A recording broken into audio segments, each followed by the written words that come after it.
Oke, bismillahirrahmanirrahim. Assalamualaikum warahmatullahi wabarakatuh.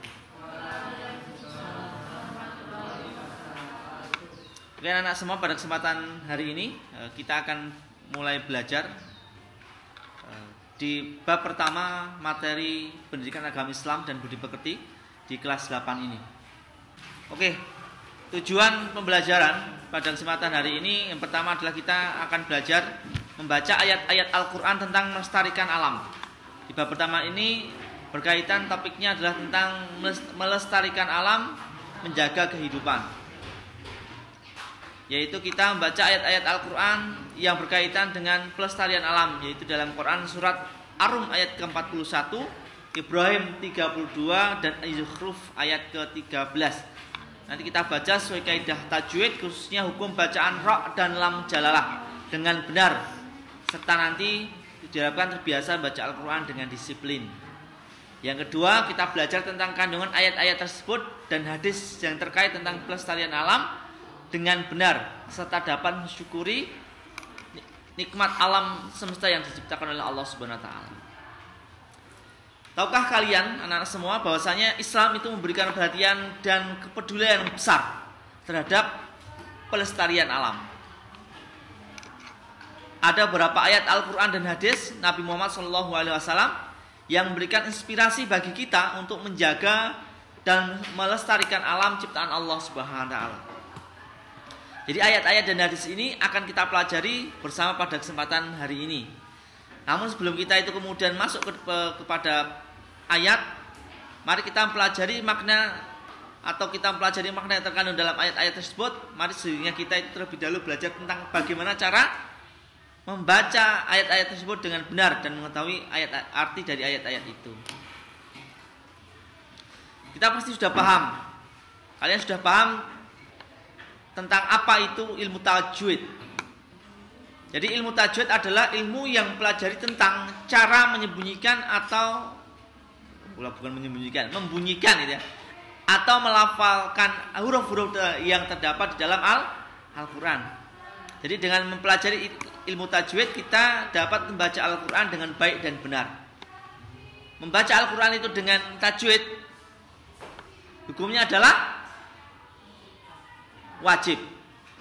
Kalau seorang kemudian, artinya kalau seseorang itu kemudian tahu hukumnya kok kemudian diterjang, membacanya yang penting cepat, itu salah dan bisa menimbulkan dosa. Kalau dia tahu tetapi masih diterjang sehingga mengejar nafsunya pengen cepat tapi kemudian tidak membaca dengan ilmu tajwid, maka bisa kemudian tidak mendapatkan pahala tapi mendapatkan dosa. Karena apa? Karena membaca Al-Quran dengan tajwid itu adalah hukumnya wajib. Jadi pembahasan kali ini kita semua akan mempelajari salah satu dari kaidah tajwid, yaitu tentang tata cara membaca lam jalalah dan hukum membaca ra'. Jadi diharapkan setelah belajar tentang ini, kita bisa membaca ayat-ayat Al-Quran itu dengan baik dan benar. Lalu apa itu lam jalalah? Ada yang tahu? Nanti dibuka di halaman berapa? 5 atau 4, coba dibuka mas. Jadi lam jalalah adalah huruf lam yang terdapat dalam lafaz Allah, kata Allah. Kalau kita baca Allah, itu kan huruf lamnya dibaca berbeda dengan kaidah umumnya, ya kan? Kalau la itu kalau kemudian huruf lam kemudian kasih fathah, kalau bukan dia lafaz Allah maka dibaca la. Betul ya? Tapi ini istimewa di lafaz Allah ini, huruf la ini kemudian dibaca berbeda. Yaitu mari kita kemudian akan pelajari dalam pembahasan kali ini. Jadi huruf lam yang terdapat dalam lafaz Allah itu cara membacanya dibagi menjadi 2, yaitu tafkhim atau tebal dan kedua tarkik atau tipis, tergantung pada huruf sebelumnya. Jadi kata Allah itu bisa lamnya bisa dibaca berbeda tergantung huruf sebelumnya. Tapi kadang orang-orang salah dalam pelafasan kata Jalallah gitu ya. Kadang-kadang kebanyakan di antara kita karena tidak paham baca lafaz ini mengatakan Allah. Salah betul? Salah.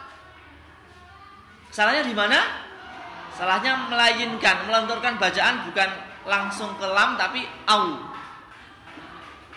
Sering nggak ya kita dengar seperti itu, atau bahkan kita sendiri sering melafazkan kalimat ini mengatakan Allah. Ya Allah gitu. Bukan, yang benar bacanya sudah Allah. Apa Mas? Allah. Coba semuanya bunyi. Bunyi yang keras. Allah. Jadi jangan sampai kita bilang Allah. Allah salah. Dan itu sering. Ya Allah, entah itu bapak kita, entah itu ibu kita, entah itu saudara kita. Allah, ya Allah, pakai gitu kok. Salah, ya Allah. Paham ya? Itu kesalahan yang fatal. Tuhan kamu siapa? Allah. Oh, itu dipentungi ya Gusti Allah. Bukan, nama saya Allah. Bukan Allah. Bukan au, tapi Allah.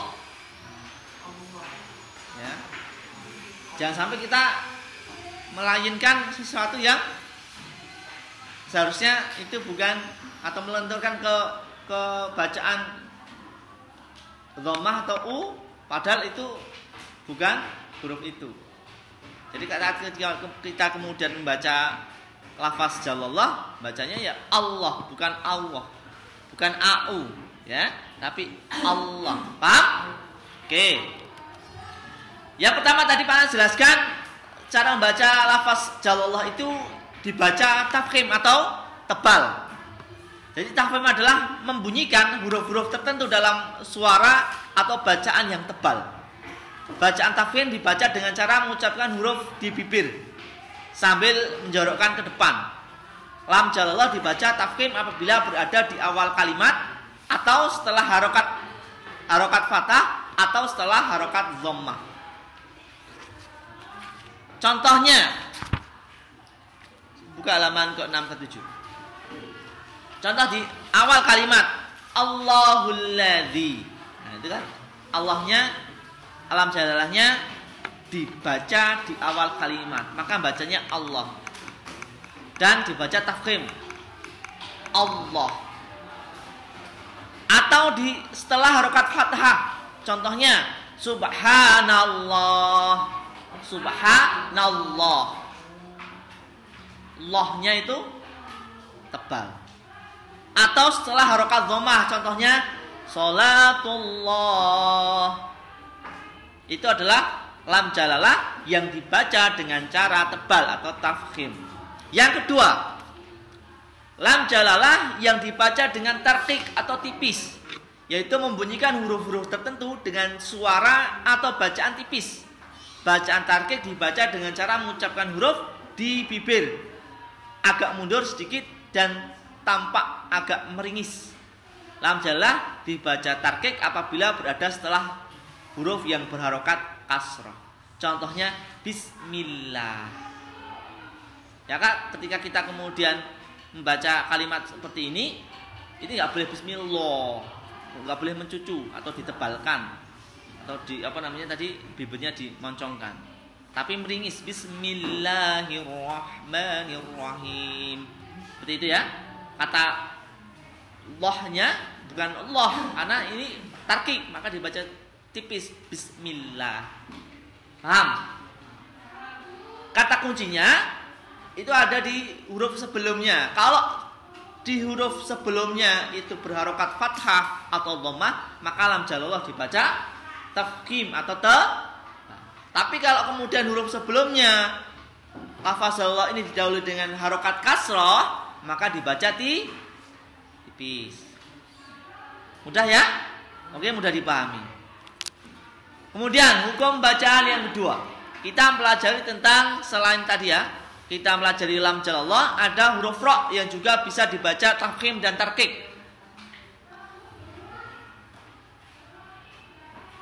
Kita ingat-ingat lagi kata kuncinya, tafkhim artinya tebal, tarqiq artinya tipis. Jadi saat membaca huruf ra itu juga dibagi menjadi dua kaidah tadi. Dan kata kuncinya, rumus kuncinya juga sama. Huruf ra itu dibaca tebal kalau berhubungan dengan harokat fathah dan harokat dha. Bacaan ra dibaca tipis ketika berhubungan dengan huruf yang berharokat kasrah. Oke, jadi huruf ra yang dibaca tafkhim apabila berharokat 1 fathah, 2 dhammah, yang ketiga huruf ra tersebut disukun atau mati yang didahului dengan huruf yang berharokat fathah atau dhammah. Contoh, ada contoh di sini ya, yang berharokat fathah. Dhahara, ro-nya harus tebal. Dhahara. Ya. Atau yang berharokat dhammah. Nasrullah, nasrullahu. Jadi tadi apa? Kalau tebal itu bacanya ditebal, tafkhim itu ditebalkan. Namanya apa? Mulutnya dimoncongkan itu ya tadi ya.